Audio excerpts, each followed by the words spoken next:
Bismillahirrahmanirrahim. Assalamualaikum warahmatullahi wabarakatuh. Alhamdulillahirabbil alamin. Wal 'aqibatu lil muttaqin wala 'udwana illa 'alal zalimin. Wa sallallahu ala nabiyyina wa sayyidina Muhammadin wa ala alihi wa sahbihi ajma'in. Amma ba'd. Kita panjatkan puja dan syukur kehadirat Allah Subhanahu wa taala. Pada kesempatan pagi menjelang siang yang berbahagia kali ini, kita masih kembali diberi kekuatan, kesehatan, hidayah serta taufik dari Allah Jalla wa Ala, sehingga kita bisa kembali menghadiri kajian umum di Masjid Madrasah Imam Ahmad bin Hanbal di kota Semarang ini. Kita berharap semoga Allah Azza wa Jalla berkenan untuk melimpahkan kepada kita semuanya ilmu yang bermanfaat, sehingga bisa kita amalkan sebagai bekal untuk menghadap kepada Allah Jalla wa Ala. Amin. Salam dan salam semoga senantiasa tercurahkan kepada junjungan kita Nabi Agung Muhammad sallallahu alaihi wasallam, pada keluarganya, sahabatnya dan umatnya yang setia mengikuti tuntunannya hingga di akhir nanti. Para hadirin dan hadirat sekalian yang kami hormati dan juga segenap pendengar serta pemirsa yang mudah-mudahan senantiasa dirahmati oleh Allah Azza wa Jalla. Pada tahun 15 atau 16 Hijriyah, seorang panglima kaum muslimin, yaitu Abu Ubaidah Ibnul Jarrah radhiyallahu anhu, menaklukkan kota Dimashq.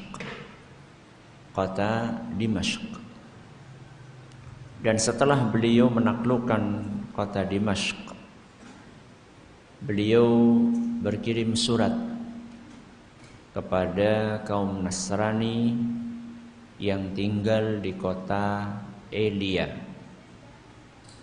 Di mana? Elia. Elia itu mana? Yang bisa jawab, nggak ada air putih sekarang. Siapa yang bisa jawab? Elia itu mana?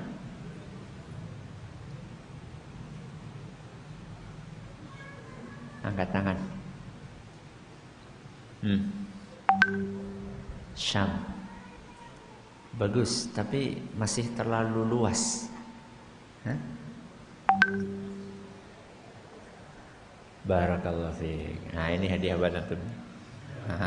Yang bening apa? Santai. Elia itu adalah nama lain Baitul Maqdis. Barakallahu fiik. Jadi saat itu Baitul Maqdis itu dikuasai oleh orang-orang Nasrani. Apa isi suratnya panglima tersebut? Siapa tadi panglimanya? Abu Ubaidah. Isi surat itu adalah mengajak mereka untuk masuk Islam. Mengajak mereka untuk masuk Islam. Kalau nggak mau, maka dipersilahkan untuk membayar jizyah. Apa? Jizyah, semacam upeti. Dan mereka akan dibiarkan untuk menjalankan ritual keagamaannya. Yang penting bayar jizyah. Ini pilihan yang keberapa? 2. Yang pertama ngajak masuk Islam. Kalau nggak mau bayar jizyah. Kalau nggak mau juga maka perang. Kalau nggak mau juga maka perang. Ini pilihan yang ketiga, pilihan terakhir. Surat itu berisi Bismillahirrahmanirrahim.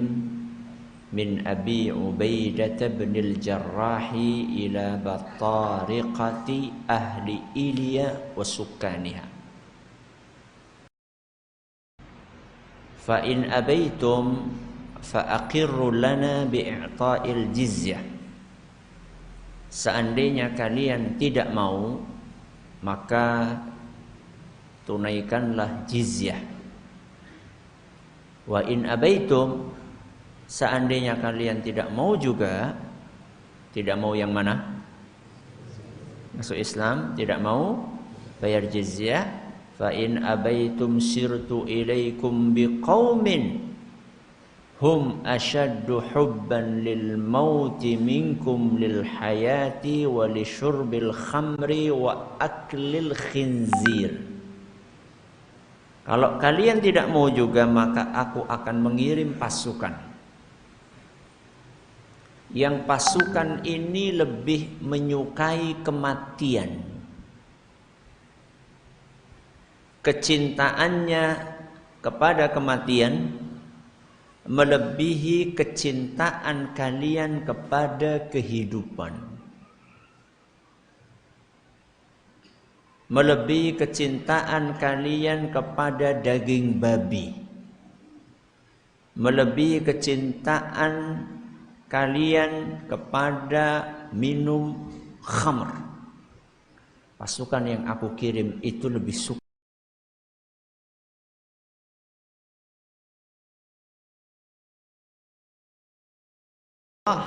hatta aqtula muqatilatakum wa asbiya dharari.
Janjian damai itu harus ditandatangani oleh pemimpin tertinggi kaum muslimin.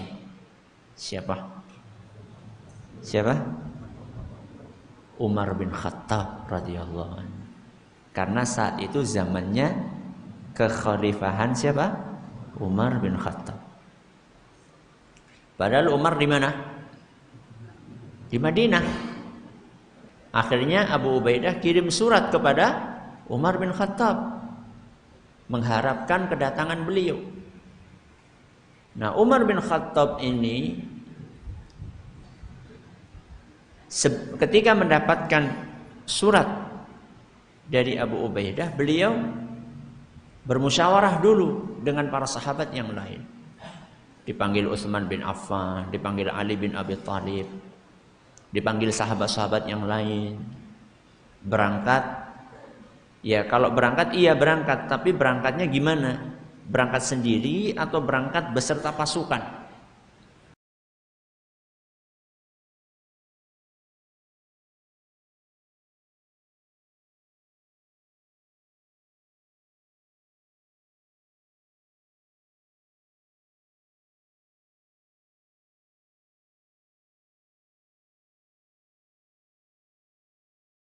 Utsman bin Affan radhiyallahu anhu dan Ali bin Abi Thalib radhiyallahu anhu berbeda pendapat. Kalau menurut Utsman, wahai khalifah, engkau berangkat sendiri aja, enggak usah diiringi dengan banyak-banyak pasukan. Ya, hanya sekedar ditemani beberapa sahabat saja.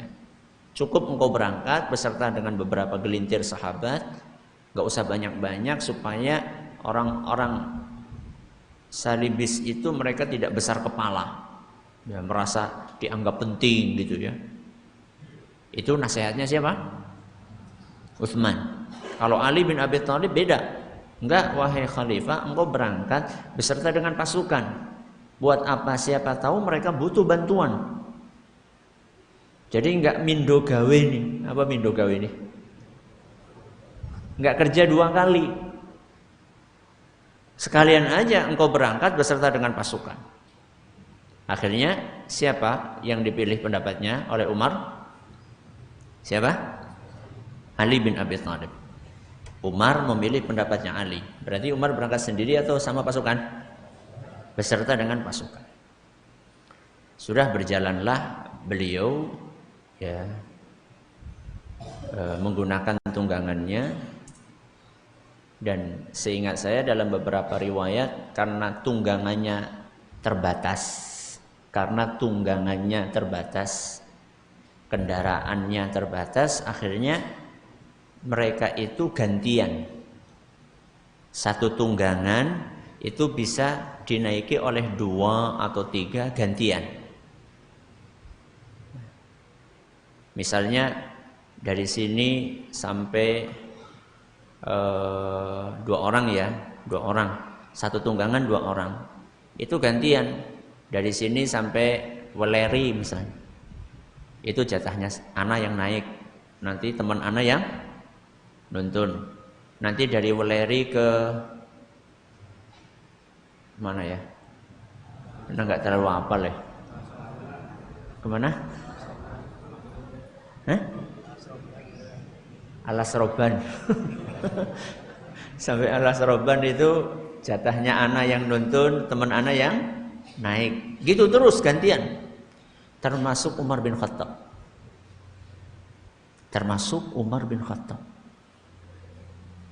Tidak mentang-mentang beliau panglima tertinggi terus naik terus, enggak. Termasuk beliau pun juga gantian. Dari Madinah menuju Baitul Maqdis. Ketika mendekati perbatasan dengan Baitul Maqdis, setelah sekian hari mereka melakukan perjalanan, mulai terlihat jauh di sana kelihatan ada panglima kaum muslimin, ada Abu Ubaidah di situ, ada Khalid bin Walid di situ, ada Yazid bin Abi Sufyan. Pokoknya panglima kaum muslimin sudah nunggu kedatangannya siapa? Umar bin Khattab. Dan juga kelihatan di samping mereka ada para pembesar Nasrani, para panglimanya penduduk Elia. Dan Allah menakdirkan ketika mendekati masuk daerah Baitul Maqdis, pas lagi jatahnya Umar yang nuntun. Jadi Allah menakdirkan pas lagi sudah mau masuk kota Elia, itu pas jatahnya Umar nuntun dan rekannya Umar yang naik. Dan yang lebih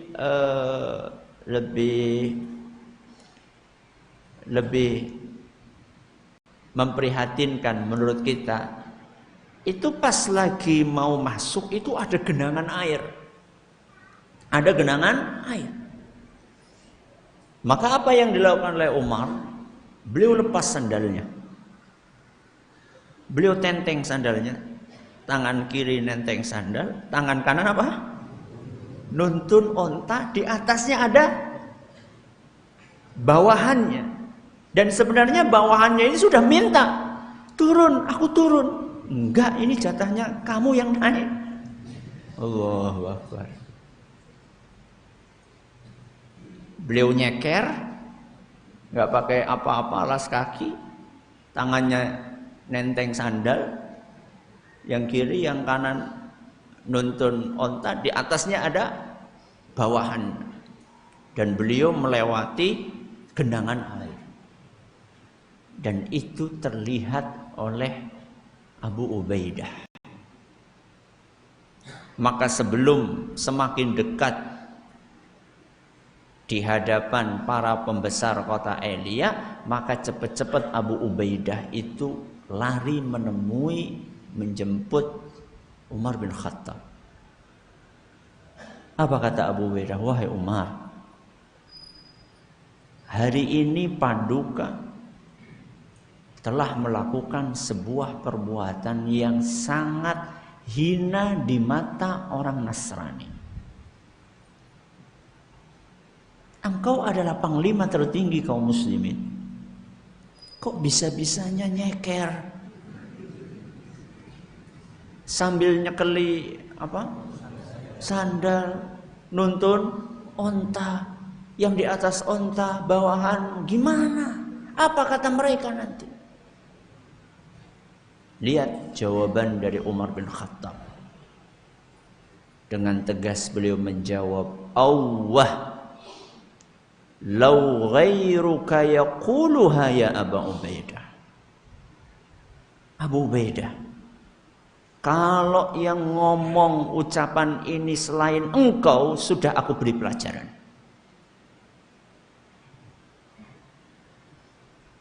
Karena yang ngomong kamu, wahai Abu Ubaidah, aku nggak apa-apain. Ya, sama-sama termasuk asyarah mubasysyirin bil jannah. Umar juga termasuk yang 10 itu, Abu Ubaidah juga termasuk. Kalau yang ngomong bukan kamu, wahai Abu Ubaidah, sudah aku kasih pelajaran. Kemudian apa kata beliau? Innakum kuntum adzallan nas wa ahqaran nas wa aqallan nas. Apa kalian tidak ingat bahwa dahulu kalian adalah orang yang paling hina bangsa Arab sebelum datangnya apa? Islam. Kalian adalah bangsa yang paling hina, yang paling rendah, yang paling sedikit.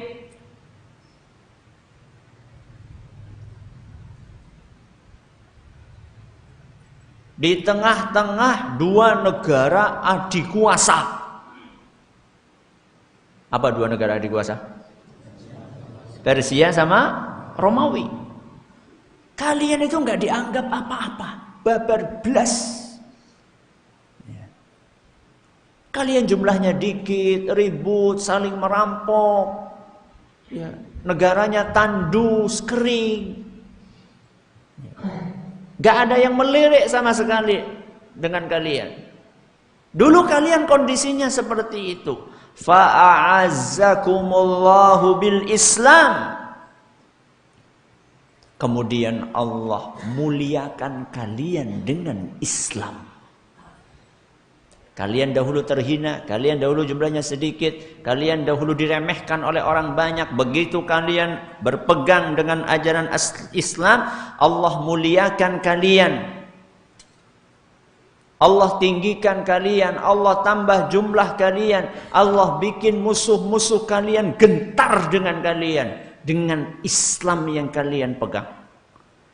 Famahma tatlubunal izza bi ghairihi yudhillukumullahu azza wa jalla. Seandainya kalian mencari kemuliaan bukan dengan ajaran Islam, niscaya Allah akan hinakan kalian.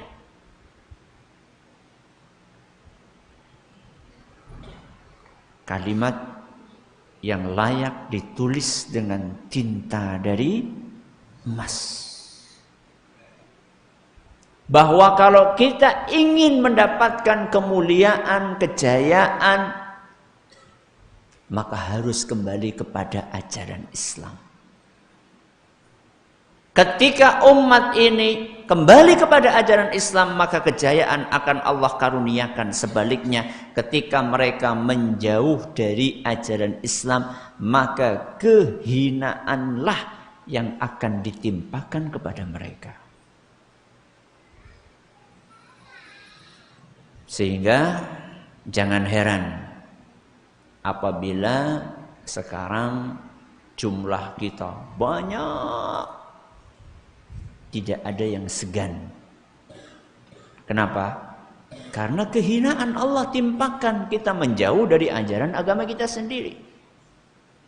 Akidah kita tinggalkan, ibadah kita tinggalkan, akhlak kita tinggalkan. Padahal ajaran Islam itu berporos dalam 3 hal ini. Apa yang pertama? Akidah. Yang kedua? Yang kedua? Ibadah. Yang ketiga? Akhlak. Ibarat sebuah pohon. Pohon itu supaya kokoh, supaya sehat, butuh apa? Butuh apa? Butuh akar, butuh batang, butuh ranting, butuh buah, butuh bunga supaya indah. Ajaran Islam kira-kira demikian. Akarnya adalah tauhid, batangnya adalah ibadah, bunga-bunga dan buah-buahannya adalah akhlak. Ibarat sebuah bangunan seperti ini juga. Bangunan ini harus ada pondasi, harus ada tiang, harus ada dinding, harus ada jendela, harus ada atap. Pondasinya apa? Pondasinya apa? Batu kali. Pondasinya adalah akidah. Bangunan di atasnya, tiang-tiangnya adalah ibadah, aksesorisnya adalah akhlak.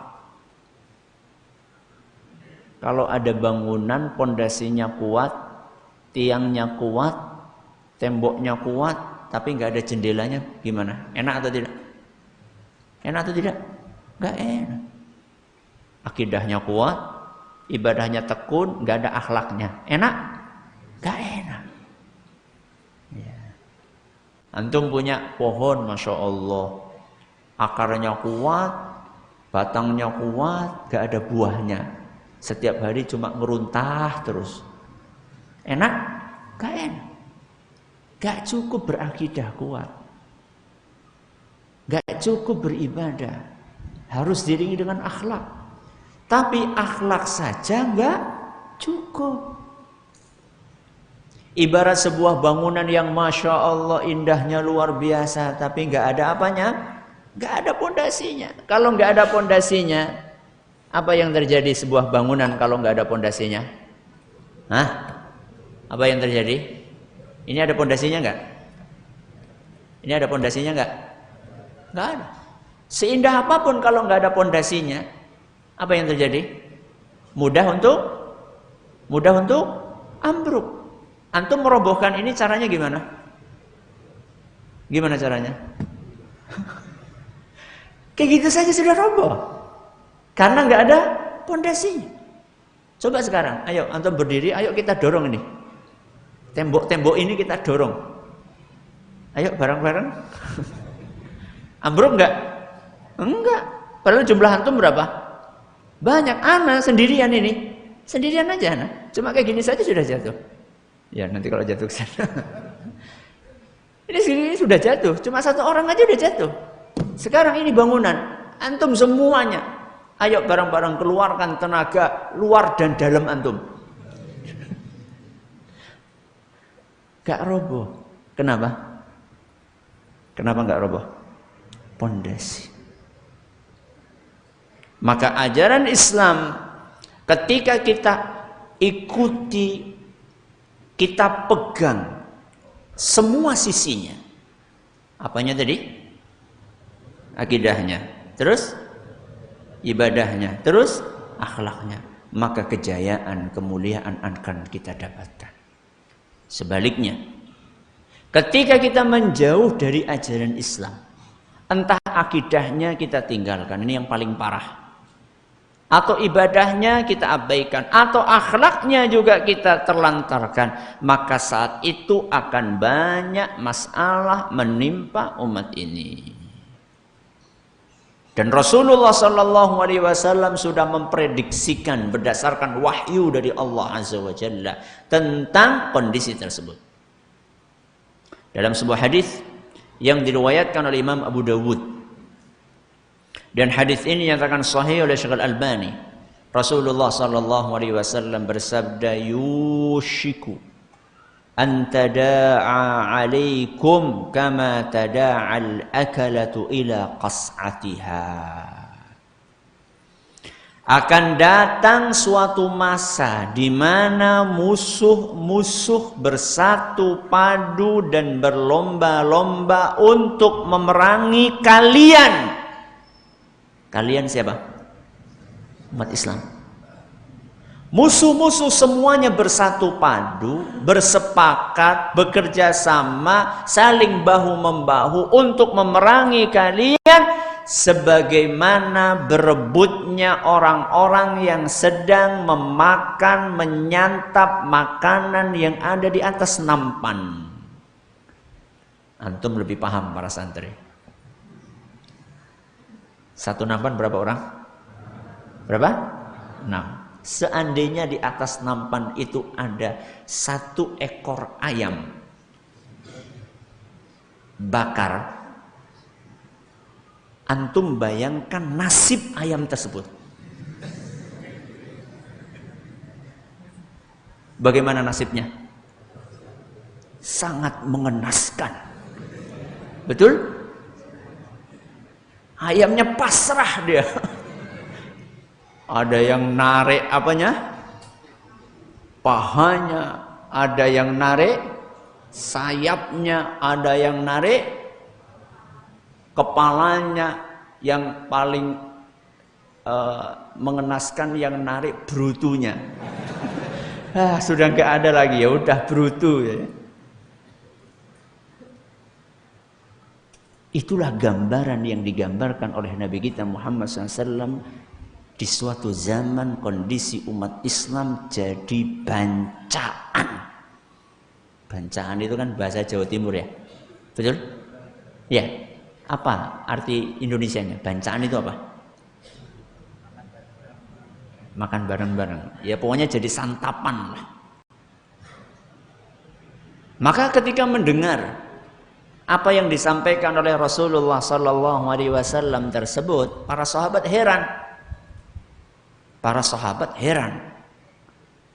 Karena para sahabat mengalami masa-masa umat Islam disegani. Tidak seperti yang digambarkan oleh Nabi SAW barusan. Maka mereka bertanya kepada Rasulullah sallallahu alaihi wasallam, faqala qailun, ada seorang yang bertanya, wa min qillatin nahnu yauma id. Wahai Rasul, kondisi kita sangat mengenaskan pada hari itu karena jumlah kita sedikitkah? Karena kita teramat sedikit sehingga kita menjadi bulan-bulanan musuh kita? Faqala bal antum yawma idzin katsir. Enggak, justru jumlah kalian saat itu sangat banyak. Kita di Indonesia mayoritas atau minoritas? Mayoritas. Banyak jumlah kita. Tapi kata Nabi, walakinnakum ghusaa'un ka ghusaa'is sail. Tapi banyaknya kalian itu seperti banyaknya buih. Seperti banyaknya buih. Pernah ke pantai? Pernah ke pantai? Pernah. Ketika ada ombak datang, biur. Apa yang terlihat? Buih. Berapa jumlahnya? Banyak, nggak bisa terhitung. Tapi nggak lama kemudian, hilang semua buih tersebut. Banyaknya kalian itu saat itu seperti banyaknya buih. Kalau survei, Masya Allah, mayoritas. Tapi kalau subuhan, di masjid, mayoritas atau minoritas? Minoritas. Banyaknya kalian saat itu seperti buih. Wala yanzi'anna Allahu min suduri aduwikum al-mahabah minkum. Allah Subhanahu wa ta'ala akan mencabut, akan membuang perasaan takut musuh-musuh kalian kepada kalian. Sudah nggak ada yang takut lagi, nggak ada yang segan lagi. Wala yaqdhifannallahu fi qulubihimul wahan. Di waktu yang sama, ketika musuh-musuh tidak lagi segan kepada kalian, Allah melemparkan, memasukkan penyakit wahan di dalam hati kalian. Apa? Wahan. Ini kosakata baru. Maka para sahabat bertanya, "Ya Rasulullah, wa mal wahn?" Wahai Rasulullah, wahan itu apa? Faqala hubbud dunya wa karahiyatul maut. Wahan itu adalah cinta dunia dan takut mati. Cinta dunia dan takut mati, itulah wahan. Sekarang kalau misalnya ada orang kecopetan HP, sedih? Sedih atau tidak? Sedih. Kalau kecopetan sholat? Kecopetan sholat? Berapa hari sedihnya? Kalau kehilangan HP, sedihnya berapa kali? Wah, Masya Allah, bisa gak setoran seminggu itu.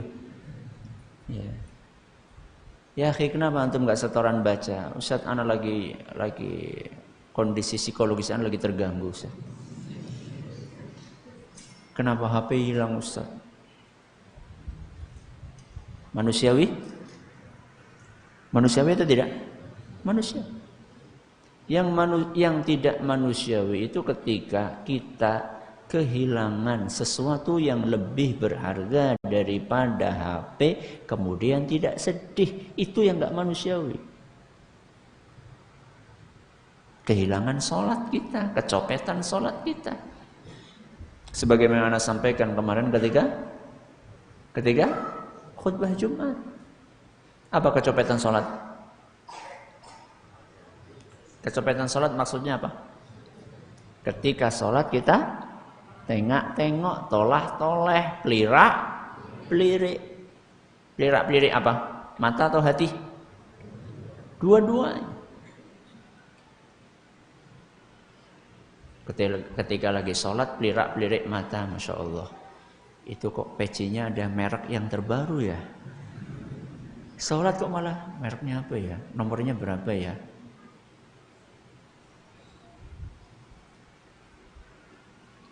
Itu pelirak-pelirik mata. Pelirak-pelirik hati, ketika sholat pikiran kita berpiknik kemana-mana.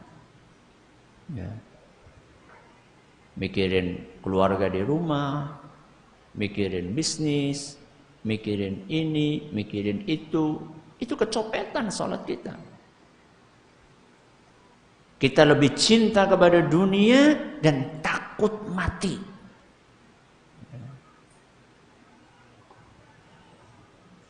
Antum kangen gak pengen ketemu sama Allah? Dijawab. Antum rindu gak pengen ketemu sama Allah? Kok diem aja? Pengen gak ketemu sama Allah? Pengen. Biar ketemu sama Allah apa dulu? Mati. Sudah siap mati?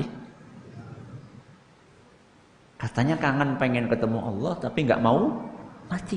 Takut mati. Karena kita merasa belum siap. Tadi Abu Ubaidah menggambarkan pasukan kaum muslimin bagaimana? Kecintaan mereka kepada kematian melebihi kecintaan orang-orang kafir kepada kehidupan. Lebih suka mati mereka, tapi mati di atas jalan Allah, bukan asal mati. Inilah yang digambarkan oleh Nabi kita Muhammad SAW tentang kondisi kaum muslimin. Terus gimana Ustaz? Apakah kita pasrah? Apakah kita menyerah dengan apa yang sudah dikabarkan oleh Nabi SAW? Jawabannya tidak. Tidak boleh kita menyerah. Tidak boleh kita pasrah. Tapi kita harus berupaya untuk memperbaiki diri kita.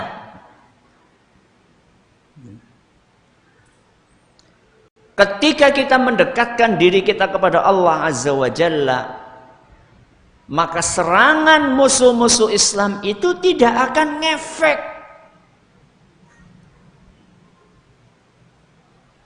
Jadi sekarang banyaknya serangan-serangan kepada ajaran Islam,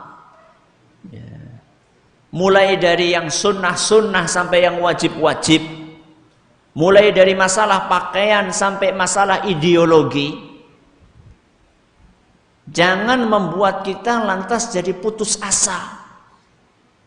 Jangan lantas membuat kita jadi ngelokro. Tapi ingat bahwa agama kita itu akan terus dibela oleh Allah Azza wa Jalla. Tapi ada syaratnya. Allah sampaikan itu dalam surat Ali Imran ayat 120. Surat apa? Ali Imran ayat 120.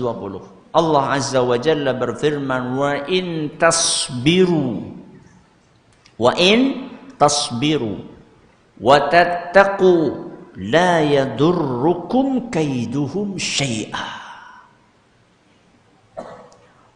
Wahai umat Islam, seandainya kalian tasbiru. Apa tasbiru? Sabar. Seandainya kalian sabar, wa tattaqu. Apa tattaqu? Bertakwa. Berarti syaratnya ada berapa? 2, sabar dan takwa. Seandainya kalian sabar dan takwa, la yadurrukum kaiduhum syai'a. Tipu daya musuh-musuh Islam itu sama sekali tidak akan membahayakan kalian sedikit pun. Syai'a. Sedikit pun tidak akan ngefek. Syaratnya apa tadi? Sabar. Sabar itu artinya diam aja. Ya atau tidak? Sabar itu artinya diam aja. Jadi kalau mau dibunuh, monggo, ahlan wa sahlan, gitu. Tidak. Sabar itu bukan pasif. Sabar itu kata para ulama, sabar menjalankan perintah Allah, sabar menjauhi larangan Allah, sabar menahan diri ketika ditimpa musibah. Berarti kan nggak pasif sabar itu. Banyak orang mencaci, banyak orang mencela ajaran Islam. Jalankan terus ajaran Islam tersebut. Jangan berhenti karena celaan dan cacian mereka. Karena yang diinginkan oleh mereka adalah kita meninggalkan ajaran kita. Kita minder dengan ajaran kita. Itu yang mereka inginkan. Saking banyaknya propaganda yang menjelek-jelekkan ajaran Islam, targetnya adalah bagaimana kita jadi nggak pede dengan ajaran Islam. Wong orang telanjang aja pede kok, masa menutup aurat nggak pede? Ada orang pede telanjang? Hah? Ada? Tahu apa? Banyak orang pede telanjang. Kok kita menutup aurat gak pede itu gimana toh? Mereka ingin kita minder dengan ajaran kita sendiri. Sabar, jalankan terus. Ya. Ketika kita istiqamah untuk bersabar, bertakwa, meninggalkan apa yang dilarang oleh Allah Azza wa Jal, maka sungguh tipu daya mereka, proyek-proyek mereka untuk menghancurkan Islam dan kaum muslimin tidak akan ngefek syai'a sedikit pun. Yakin dengan janji Allah tersebut.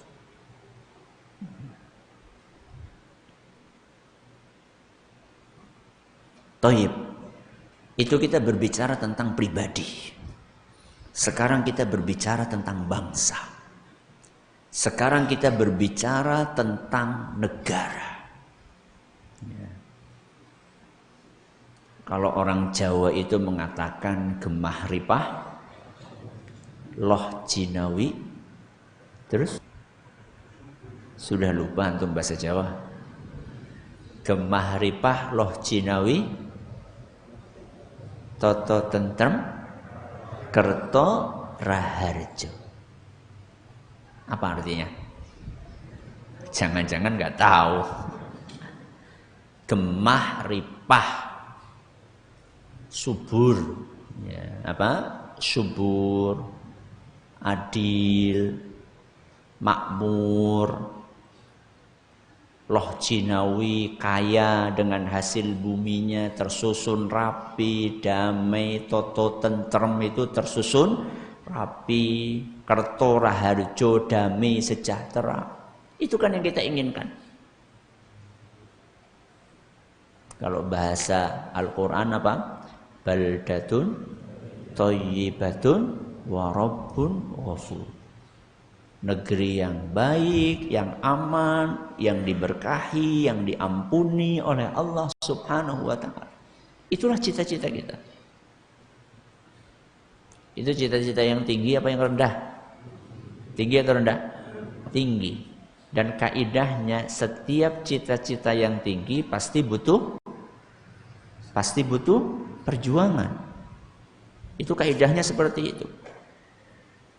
Kalau pepatah bahasa Indonesia mengatakan berakit-rakit ke hulu, berenang-renang ke tepian, bersakit-sakit dahulu, bersenang-senang kemudian.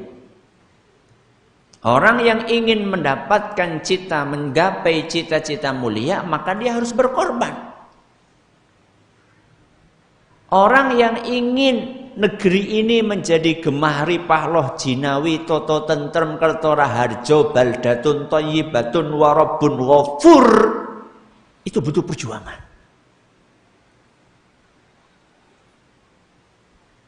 Dan perjuangan menuju ke sana itu tidak cukup hanya perbaikan lahiriah saja.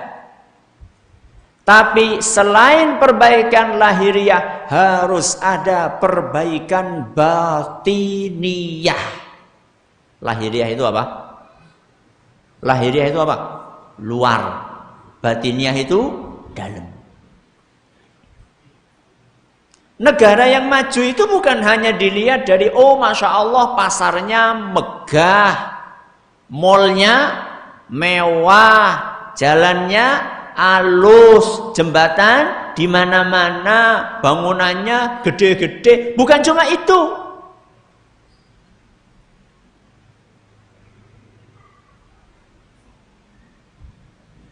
Yang lebih penting dari itu adalah mental manusia yang tinggal di dalam negara tersebut.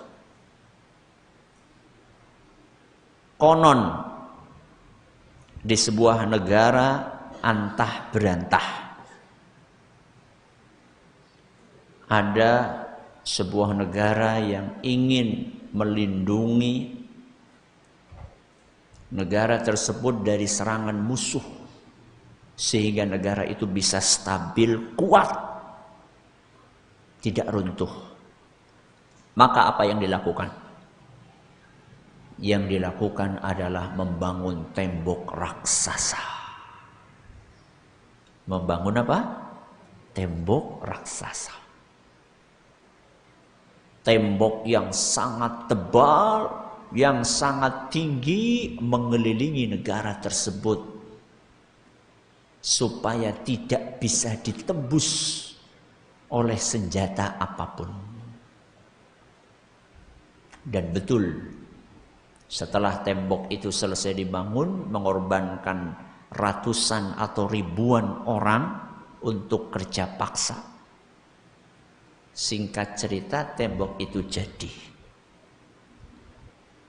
Setiap musuh yang datang berusaha nembus, nggak tembus.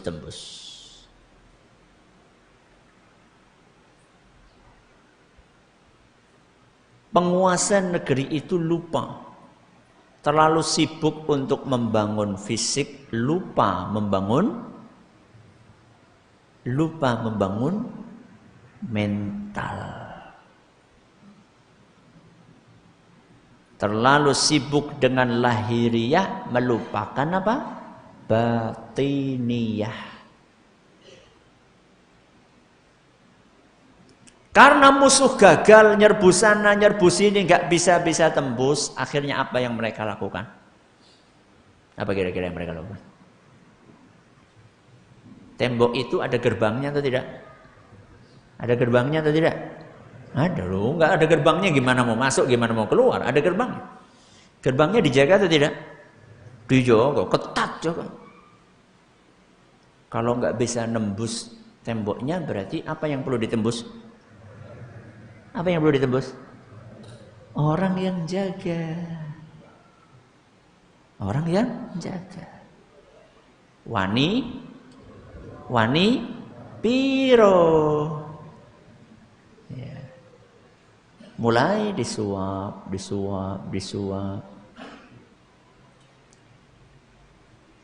Dikasih sekian. Oh enggak. Kita setia. 1 juta setia,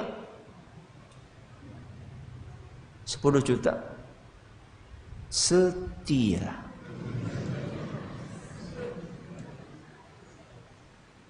100 juta ya setialah,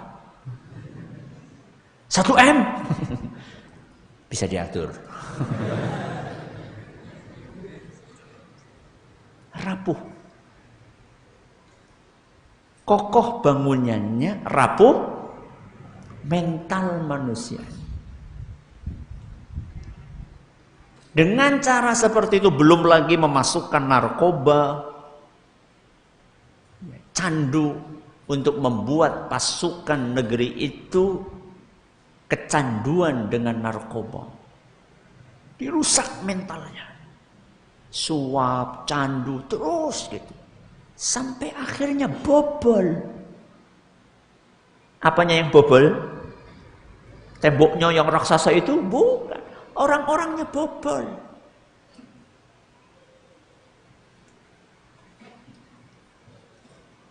Negeri yang kuat itu bukan hanya kuat bangunannya, kuat fisiknya, enggak. Bukan berarti enggak perlu bangun fisik, perlu. Pasar perlu dibangun, tapi juga harus dibangun siapa? Para pedagang yang di dalamnya. Makanya Rasulullah Sallallahu Alaihi Wasallam rutin untuk melakukan inspeksi pasar. Pernah Rasulullah Sallallahu Alaihi Wasallam dalam hadis yang diriwayatkan oleh Imam Muslim, inspeksi pasar beliau. Kemudian beliau ngelihat ada orang jualan gandum. Ada orang jualan gandum. Diletakkan di sebuah wadah gitu, gandum. Numpuk gitu gandumnya. Gandum kering. Mahal atau murah? Gandum kering mahal atau murah? Mahal. Gabah basah sama gabah kering, mahal mana? Kering. Gandum kering, mahal harganya. Nabi SAW ngecek gandum tersebut. Pegang. Kemudian tangan beliau dimasukkan. sampai ke bawah. Apa yang beliau temukan? Kok basah? Atasnya kering, bawahnya basah. Harganya harga kering atau harga basah? Kering. Berarti curang. Maka Nabi SAW langsung mengingatkan, man ghasya falaysa minni. Barang siapa menipu, maka dia bukan termasuk golonganku. Nabi SAW itu tidak hanya memperhatikan bangunan pasarnya, tapi orang yang ada di dalamnya diperhatikan sama Rasul SAW. Nabi SAW bukan hanya menyiapkan tempat untuk para aparat keamanan mereka, untuk mengantor mereka. Enggak. Bukan hanya sekedar menyediakan bangunan tempat mengantor para aparat keamanan. Tapi Nabi SAW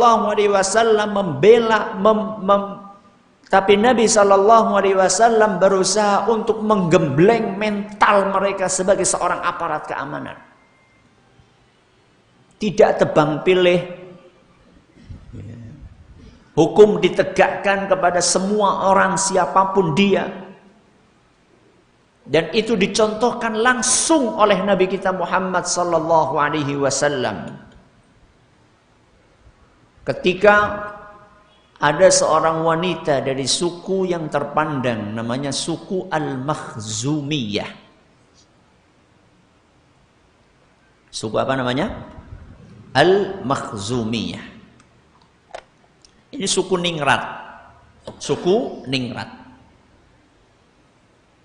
Terpandang di antara suku Quraisy. Ketahuan ada salah satu wanita dari suku itu nyuri, nyolong. Aib atau enggak? Aib atau tidak? Aib, Ningrat kok nyolong.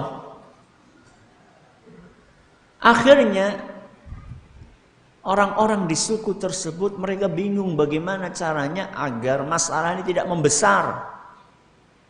Kalau ketahuan sama Rasul SAW, wanita ini pasti dipotong tangannya. Dan ini akan menjadi aib sepanjang masa.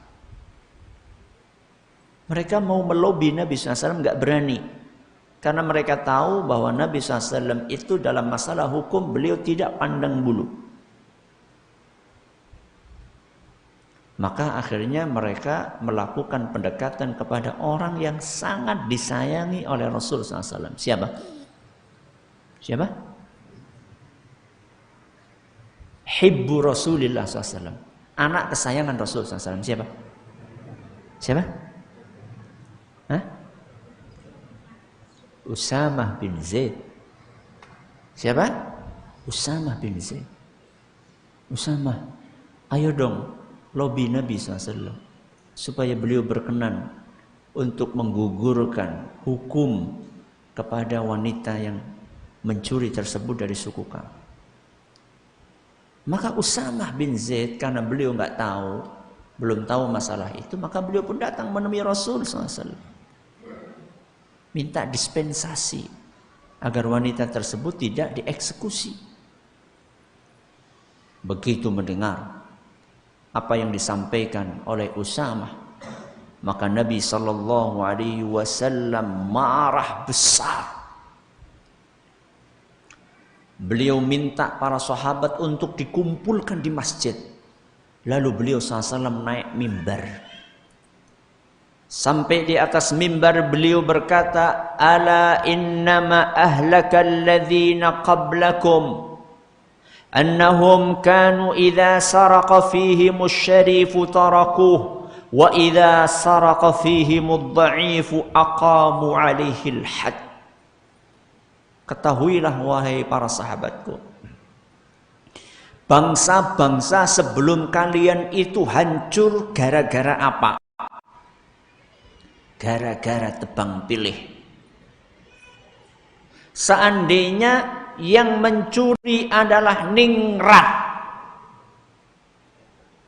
seandainya yang mencuri adalah orang yang mulia, yang punya kedekatan dengan penguasa, dibiarkan. Dan seandainya yang mencuri adalah orang yang tidak punya kekuasaan apa-apa, orang yang lemah, aqamu alaihil had, baru dieksekusi alias tebang pilih. Kemudian Nabi SAW ingin menegaskan, waimullah, demi Allah, lau anna Fatimata binta Muhammadin saraqat laqata'tu yadaha. Demi Allah, andaikan, dan tidak mungkin itu terjadi. Andaikan Fatimah putrinya Muhammad, siapa? Fatimah Az-Zahra, putrinya Nabi SAW. Seandainya putriku sendiri mencuri, laqata'tu yadaha, aku yang akan memotong tangannya. Hadis riwayat Bukhari dan Muslim. Itu namanya pembangunan lahir dan batin. Gak cukup kita itu hanya membangun lahir, kita harus bangun batin. Membangun batin itu dengan apa? Ya apalagi kalau bukan dengan akidah. Makanya stabilitas suatu bangsa itu akan tergantung bagaimana akidah para penduduk yang ada di negeri itu beserta dengan penguasanya. Ketika para penduduk negeri itu dan beserta para penguasanya mereka betul-betul memegang akidah, niscaya Allah Subhanahu wa taala akan melimpahkan kemuliaan kepada bangsa tersebut.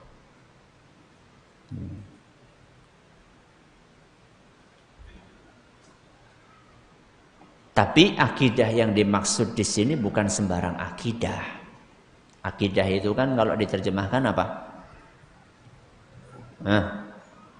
Kalau diterjemahkan apa? Keyakinan, betul? Keyakinan. Sekarang di muka bumi ini keyakinan banyak apa sedikit? Banyak apa sedikit? Banyak. Anak tanya sama antum, komunis itu keyakinan atau bukan? Keyakinan. Ateis keyakinan bukan? Keyakinan. Apa itu yang dimaksud? Tidak. Bukan itu yang dimaksud. Akidah yang kita maksud di sini yang akan membantu stabilitas suatu bangsa adalah akidah Ahlus Sunnah wal Jamaah. Akidah yang diwariskan oleh Nabi kita Muhammad sallallahu alaihi wasallam dan dianut oleh para salafus salih. Dari para sahabat Nabi sallallahu alaihi wasallam, para tabi'in, para atba'ut tabi'in, para ulama sunnah. Itu yang dimaksud. Bukan sembarang keyakinan, bukan. Akidah yang dibangun di atas mengikhlaskan ibadah hanya kepada Allah, meninggalkan kesyirikan, itu yang dimaksud dengan akidah yang akan membantu stabilitas suatu bangsa. Ketika akidah itu dianut, ketika akidah itu diperjuangkan, ketika akidah itu kita pertahankan, maka saat itu Allah Subhanahu wa taala akan mengaruniakan kejayaan kepada bangsa ini. Allah sudah berjanji demikian. Dalam Al-Quran, surat An-Nur ayat 55. Surat apa? An-Nur. Ayat berapa? 55. Allah berfirman, wa'adallahu alladhina amanu minkum wa amilus salihat. Allah telah berjanji. Untuk siapa? Alladzina amanu minkum wa amilus salihat. Janji Allah berlaku kepada siapa? Orang-orang yang beriman dan beramal saleh. Bukan sekedar beragama Islam. Karena banyak orang sekarang loh katanya Allah janji gini. Mana sekarang kaum muslimin kondisinya kayak gini? Nah sekarang yang jadi pertanyaan, kaum muslimin sudah memenuhi syarat atau belum? Di sini ayatnya jelas mengatakan wa'adallahu alladzina amanu minkum wa amilus shalihat. Yang dapat janji dari Allah adalah amanu wa amilus shalihat, beriman dan beramal soleh. Apa yang Allah janjikan? La yastakhlifannahum fil ardh. Allah akan jadikan mereka berkuasa di muka bumi ini. Ini janji yang pertama. Allah janjikan apa? Kekuasaan di muka bumi. Kama stakhlafal ladzina min qablihim, sebagaimana Allah telah memberikan kekuasaan kepada orang sebelum mereka. Ini janji yang pertama. Yang kedua, wala yumakkinanna lahum dinahumul ladzi irtadha lahum. Janji yang kedua, Allah akan teguhkan untuk mereka agama yang telah diridhoi oleh Allah. Kita akan istiqomah di atas agama tersebut. Ini janji yang keberapa? Yang kedua, diteguhkan agama kita. Yang ketiga, wala yubaddilannahum min ba'di khaufihim amna. Janji yang ketiga, Allah akan ganti suasana mencekam dan menakutkan dengan suasana aman, tentram, damai, sentosa. Perasaan takut diganti dengan keamanan. Berapa janji Allah? Berapa? 3. Apa yang pertama? Kekuasaan di muka bumi. Yang kedua? Agama yang kokoh. Yang ketiga? Keamanan. Allah berjanji untuk memberikan 3 hal ini dengan syarat yang di belakang. Setelah beriman, beramal saleh, ada syarat berikutnya yang harus dipenuhi. Ya'budunani la yusyrikuna bi syai'an. Syarat berikutnya yang harus dipenuhi selain beriman dan beramal saleh adalah beribadah hanya kepada Allah dan tidak berbuat syirik. Pertanyaannya, syarat itu sudah dipenuhi atau belum? Sampun apa dereng? Dereng. Masih percaya Nyi Blorong, masih percaya Nyi Roro Kidul, kemana-mana masih bawa jimat. Kalau ada masalah apa-apa, perginya ke masjid apa ke kuburan? Antum? Ke masjid, kita ya Allah, Allahumma Rabbana. Minta kepada Allah. Gimana Allah akan memenuhi janji-janjinya seandainya syarat-syaratnya tidak kita penuhi? Wah, terus gimana Ustaz? Berarti kalau misalnya kita belum mencapai hal tersebut, masih banyak penyimpangan di sana sini, gimana kalau kita berontak saja Ustaz? Oh ya enggak. Kenapa enggak Ustaz? Katanya kita harus menegakkan ajaran Islam. Pokoknya kita itu darpo Ustaz. Apa darpo? Modar rapopo.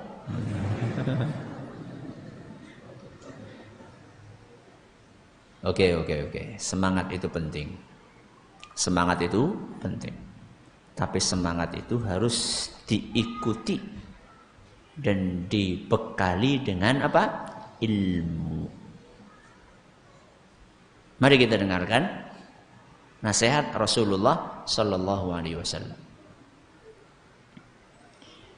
An Abi Ruqayyah Tamim Ad-Dari anna an-nabiy sallallahu alaihi wasallam qala ad-dinu an-nasihah. Agama adalah nasihat. Qulna liman? Maka para sahabat bertanya, untuk siapa nasihat itu wahai Rasul? Maka beliau menjawab, lillahi, untuk siapa? Allah. Wali kitabihi, untuk kitabnya.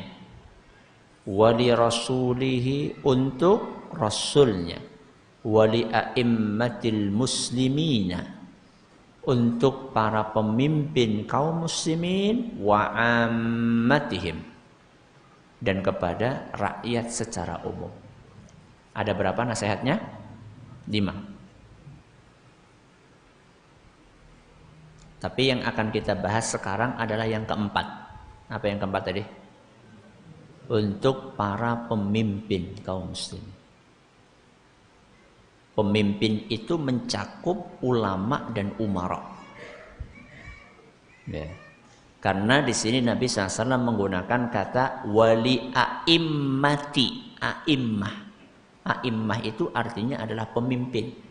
Dan pemimpin di dalam agama kita itu ada pemimpin dalam urusan pemerintahan, ada pemimpin dalam urusan agama.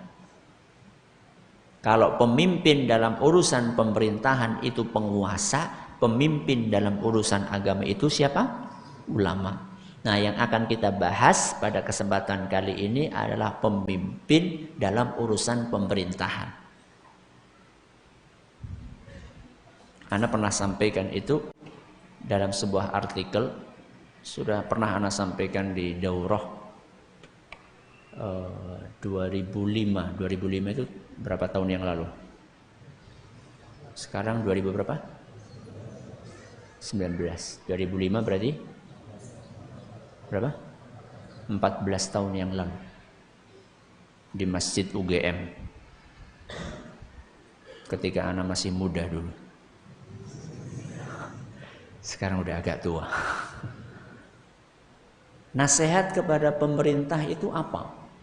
Ini penting agar kita tahu bagaimana Ahlus Sunnah wal Jamaah itu bersikap kepada pemerintah. Dan sikap Ahlus Sunnah ini dengan izin Allah menjaga stabilitas suatu negara.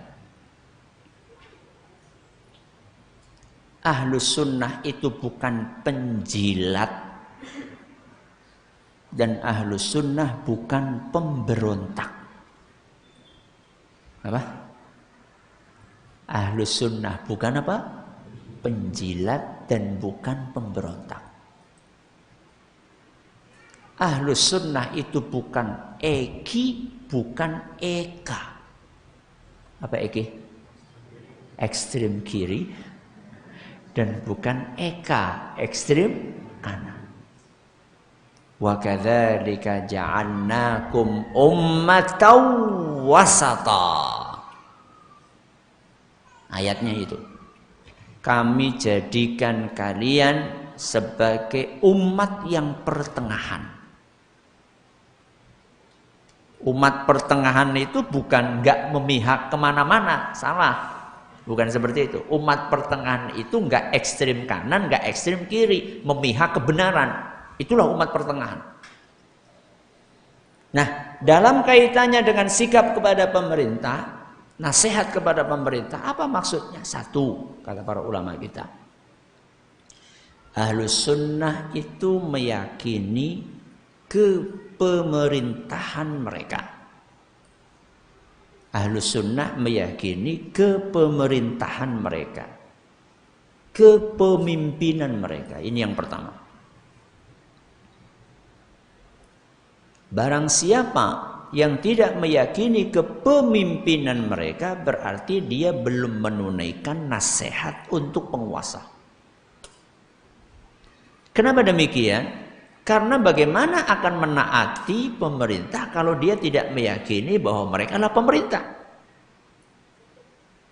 Rasulullah sallallahu alaihi wasallam mengingatkan dalam hadis yang diriwayatkan oleh Imam Muslim, man mata wa laysa fi 'unuqihi bai'ah mata mitatan jahiliyah. Barang siapa yang mati dalam keadaan tidak membaiat pemerintah, tidak mengakui pemerintah, maka dia dianggap mati seperti matinya orang jahiliyah. Itu mati keren atau mati nggak keren? Mati nggak keren. Ini yang pertama. Meyakini kepemerintahan, kepemimpinan mereka. Yang kedua, menyebarkan kebaikan mereka di masyarakat. menyebarkan kebaikan mereka di masyarakat. Kebaikan yang benar-benar ada. Bedanya dengan penjilat apa? Kalau penjilat itu mereka menyampaikan sesuatu yang tidak sesuai dengan realita. Dipuji sampai ke langit, itu penjilat.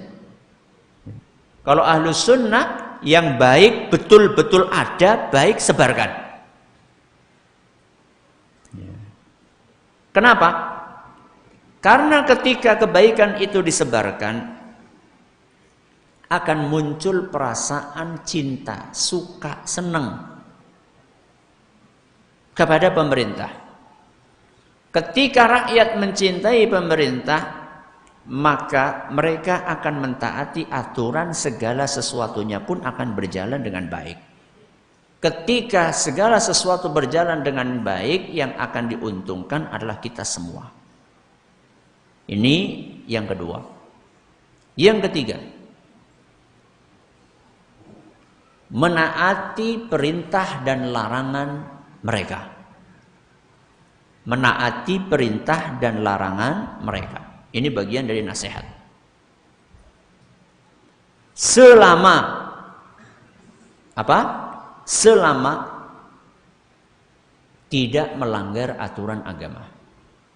Selama tidak melanggar aturan agama. Antum perhatikan firman Allah Azza wa Jalla, ya ayyuhalladzina amanu atiiullaha, terus wa atiiur rasula wa ulil amri minkum. Apa yang menarik di dalam ayat ini? Ya ayyuhalladzina amanu atiiullaha wa atiiur rasula wa ulil amri minkum. Apa yang menarik?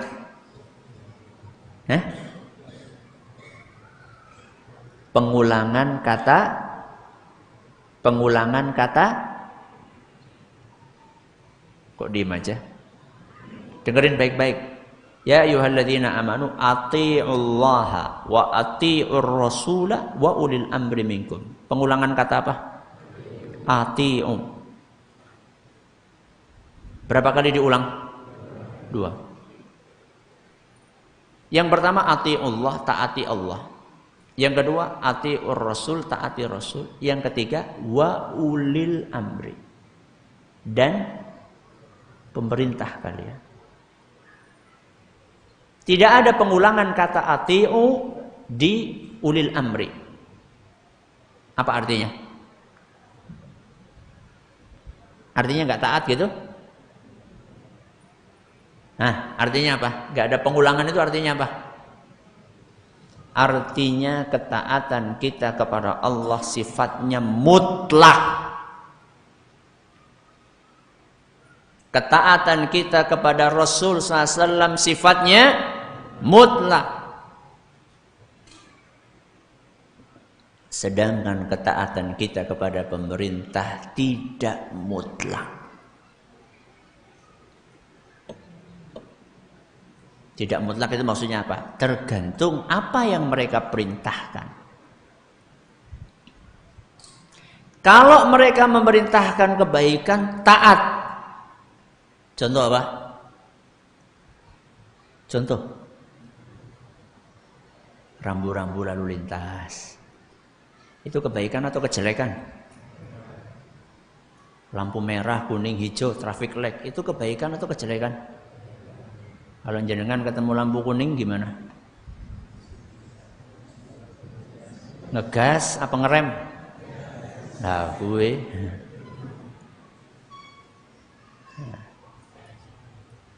Padahal itu untuk kebaikan kita.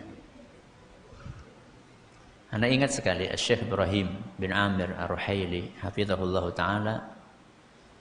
Beliau berapa kali cerita bahwa di dini hari itu ya jam 3, jam 4. Itu kendaraan banyak apa sedikit? Sedikit. Beliau bercerita, saya, kata beliau, di dini hari pun kalau ketemu lampu merah saya berhenti.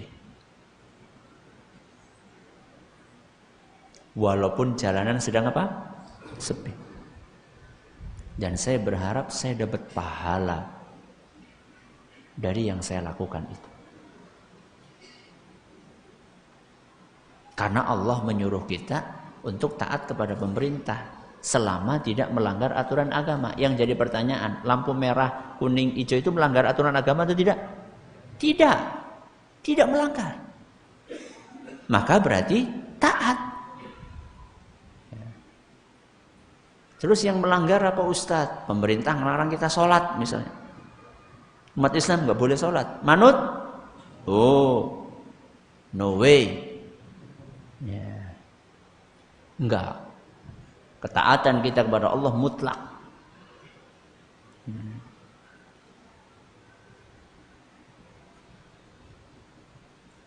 Tapi ya, ketika pemerintah memerintahkan sesuatu yang melanggar agama, A misalnya, memerintahkan A, kayak tadi misalnya nggak boleh sholat, kita tidak boleh taat dalam A, tapi bukan berarti perintah yang B yang tidak melanggar kemudian kita juga tidak taat, bukan.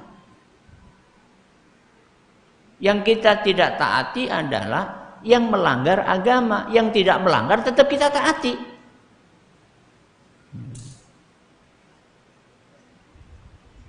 Jadi enggak kok kemudian gugur semuanya, enggak.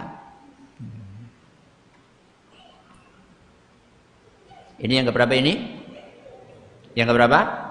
Yang ketiga. Yang keempat, berusaha menutupi aib mereka semampunya.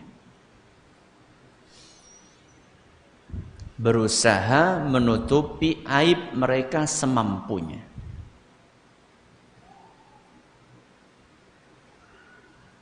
Kenapa?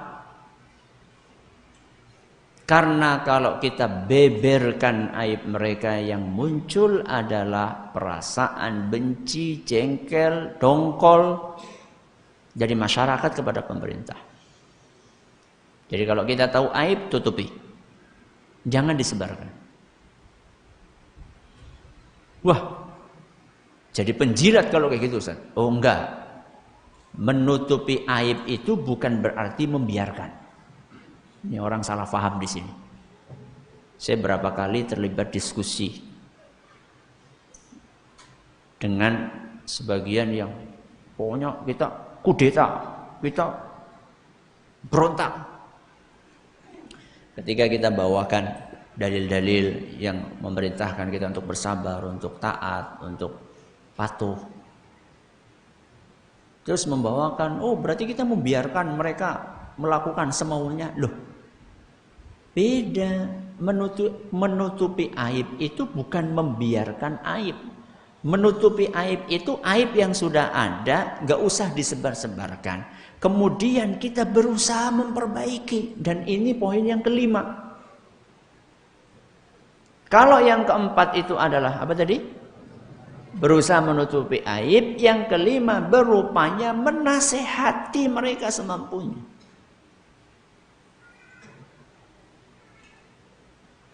Ini yang kelima, berusaha menasehati.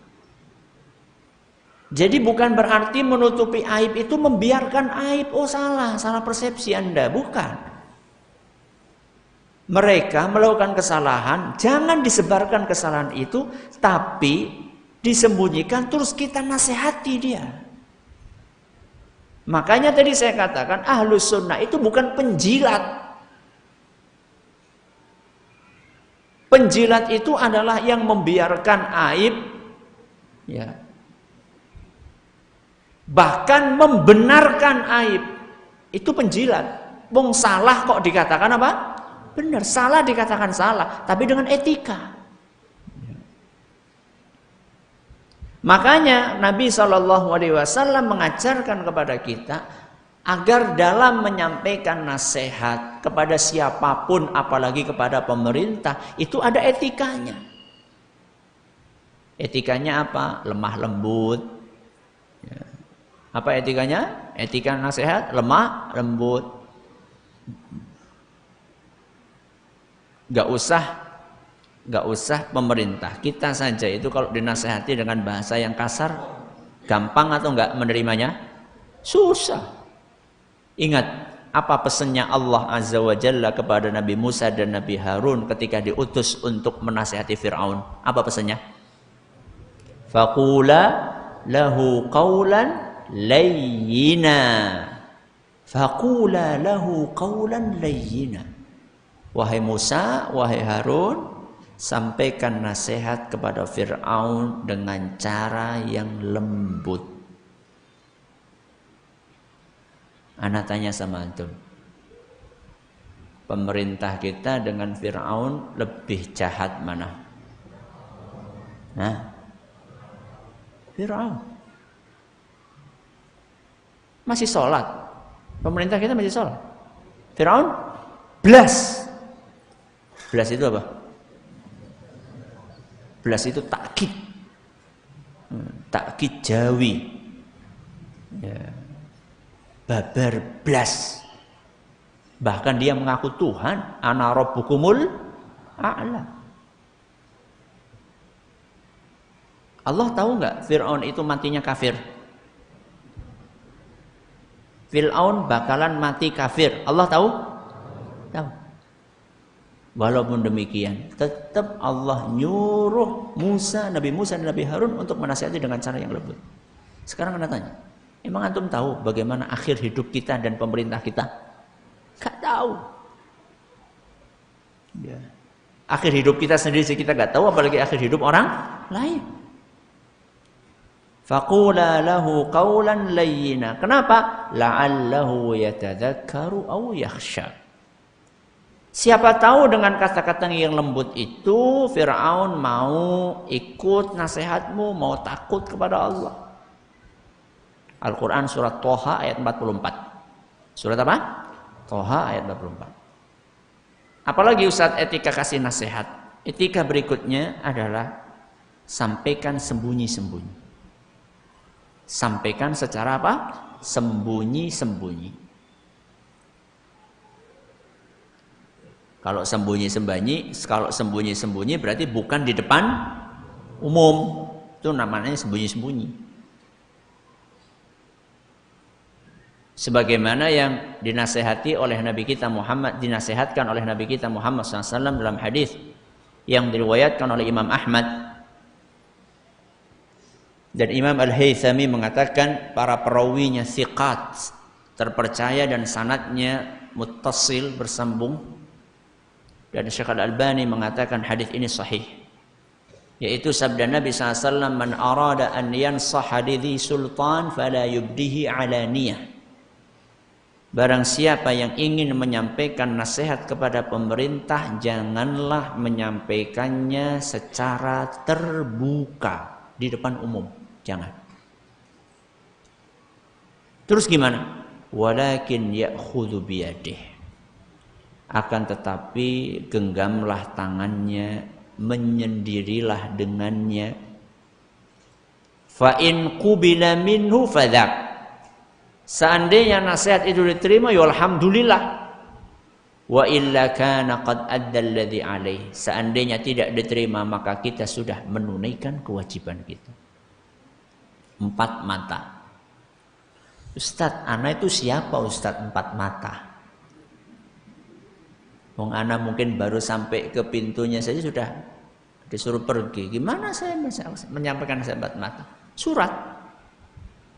Emang mau dibaca? Loh, yang penting kita sudah menyampaikan. Nabi SAW kan mengatakan tadi, seandainya diterima alhamdulillah, nggak diterima kita sudah menunaikan kewajiban. Tulis surat.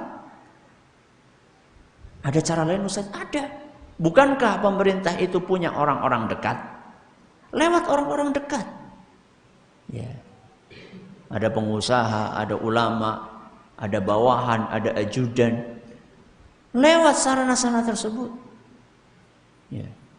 Seandainya sarana-sarana itu tidak ada yang bisa digunakan, maka la yukallifullahu nafsan illa wus'aha. Allah tidak membebani seseorang kecuali sesuai dengan kemampuannya. Ya. Sudah. Ini yang kelima. Yang keenam, nasihat kepada penguasa. artinya tidak melakukan kudeta, tidak melakukan pemberontakan kepada pemerintah yang sah. Walaupun pemerintah melakukan hal-hal yang tidak kita sukai, nepotisme, korupsi, kolusi, ingat, bukan mendiamkan, menasehati, tapi bukan dengan cara kudeta. Dan haramnya kudeta ini adalah ijma' para ulama. Haramnya kudeta kepada pemerintah kaum muslimin ini sudah disepakati oleh para ulama. Sebagaimana yang disampaikan oleh Imam An-Nawawi rahimahullah. Haramun bi ijma'il muslimina wa in kanu fasaqah zalamah. Haram hukumnya kudeta kepada pemerintah kaum muslimin walaupun mereka fasik, walaupun mereka zalim. Kata beliau banyak sekali dalil-dalil hadis-hadis yang menjelaskan hal tersebut.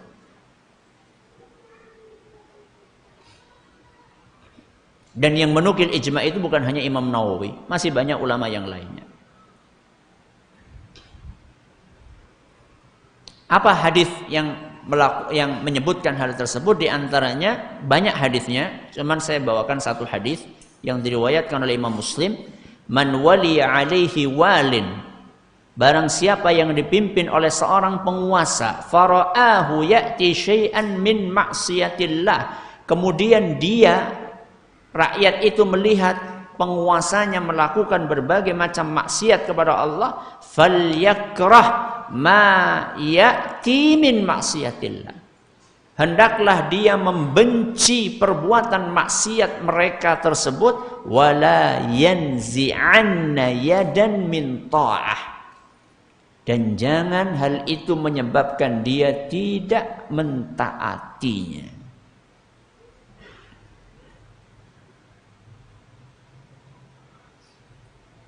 Bagaimana kalau mereka melakukan kekufuran, Ustaz? Bagaimana kalau mereka melakukan kekufuran? Rasulullah sallallahu alaihi wasallam menjelaskan dalam hadis yang diriwayatkan oleh Imam Bukhari dan Muslim, bay'na Rasulullah sallallahu alaihi wasallam ala sam'i wa ta'ah fi manshatina wa makrahina wa usrina wa yusrina wa atharatin alaina. Kata Ubadah bin Samit radhiyallahu anhu, kami telah berbaiat, berjanji setia kepada Rasulullah SAW untuk selalu mendengar, untuk mentaati pemerintah, baik ketika kami semangat atau saat kami tidak suka, ketika kita susah maupun senang, ataupun saat mereka melakukan nepotisme. Wa an la nunazi'al amra ahlahu, dan kita tidak boleh memberontak pemerintah. Illa antarau kufran buwahan indakum minallahi fihi burhan, kecuali seandainya engkau melihat bahwa pemerintah itu melakukan kekufuran yang nyata di dalam diri mereka berdasarkan dalil yang meyakinkan bahwa perbuatan itulah perbuatan kufur. Berarti pemberontakan itu hanya boleh dalam dalam satu kondisi ketika mereka melakukan kekufuran. Dan kalau kita perhatikan, Nabi SAW mengatakan kufron buah, kekufuran yang nyata. Berarti kekufuran itu harus nyata betul, bukan kabar burung. Cukup enggak? Kita harus iqamatul hujjah. Harus menjelaskan sampai sejelas-jelasnya bahwa itu kekufuran kepada mereka. Jelaskan kepada mereka bahwa itu kekufuran sampai yakin, gak ada syubhat sama sekali. Cukup tidak? Rakyat harus punya kemampuan untuk mengganti dengan pemerintah yang lebih baik. Punya kekuatan. yang sepadan atau melebihi kekuatan pemerintah. Kemudian juga tidak boleh menimbulkan kerusakan yang lebih parah pasca kudeta. Kerusakan yang parah itu apa? Berjatuhannya korban jiwa, ya. Kemudian banyak muslimat yang diperkosa, ya. Situasi yang tidak stabil, macam-macam. Dan kata Syekhul Islam, di sepanjang sejarah belum pernah ditemukan adanya pemberontakan yang berakhir dengan kondisi yang lebih baik. Ini pengamatan beliau sepanjang sejarah, sejak zaman beliau sampai sebelum beliau. Tidak pernah ada kejadian pemberontakan berakhir lebih baik dibandingkan sebelum pemberontakan. Ustadz PNS ya? Bukan. Kok ada pertanyaan seperti itu? Ustadz dibayar sama pemerintah? Enggak. Saya ASN bukan, PNS bukan. Terus kenapa? Ngajarin supaya enggak berontak. Dibayar berapa? Enggak dibayar sepeser pun. Ada seorang ustadz rahimahullah sudah wafat. Ngisi pengajian kayak gini tentang wajibnya taat kepada pemerintah, enggak memberontak dan seterusnya. Nyampaikan hadis-hadisnya, ayat-ayat Qur'annya. Begitu selesai pengajian, ustadznya ditanya. Ada siapa? Ustadz, tanya Ustadz. Nah, silakan. Tanya apa? Ustadz PNS ya? Ustadz pegawai negeri ya? Bukan. Kenapa Ustadz ngajarin untuk taat, untuk enggak berontak? Ustadznya pintar. Coba, kasih tahu saya. Ada enggak hadis negeri, hadis swasta?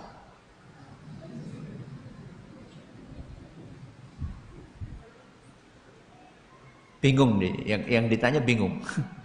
Terus ayat negeri, ayat swasta ada enggak?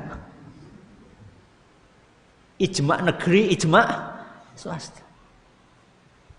Saya sampaikan itu bukan karena saya dibayar oleh pemerintah untuk menyampaikan ini, tidak. Tapi karena hadisnya berbunyi demikian, ayatnya berbunyi demikian. Kita lakukan ini bukan dalam rangka untuk menjilat, untuk mencari jabatan, bukan. Karena dari awal kita tidak minta jabatan. Kita bukan para pengemis jabatan yang marah-marah ketika tidak dikasih jabatan. Karena dari awal kita bukan nyari itu. Kita meyakini itu sebagai sebuah akidah yang diwariskan oleh Nabi SAW untuk menjaga stabilitas bangsa, stabilitas negara. Saya tanya sama antum. Ketika Islam melarang kita untuk berontak, itu untuk kepentingan siapa? Pemerintah apa rakyat? Ketika Islam melarang kita untuk berontak, itu menguntungkan pemerintah atau menguntungkan rakyat? Jawab. Pemerintah apa rakyat? Hah? Pemerintah. Rakyat. Rakyat atau pemerintah? Nah, dua-duanya. Al-jam'u aula minat tarjih. Dua-duanya. Bahkan yang akan memanfaatkan itu rakyat dulu sebelum pemerintah. Anak tanya sama antum. Masih ingat tahun 98? Apa itu?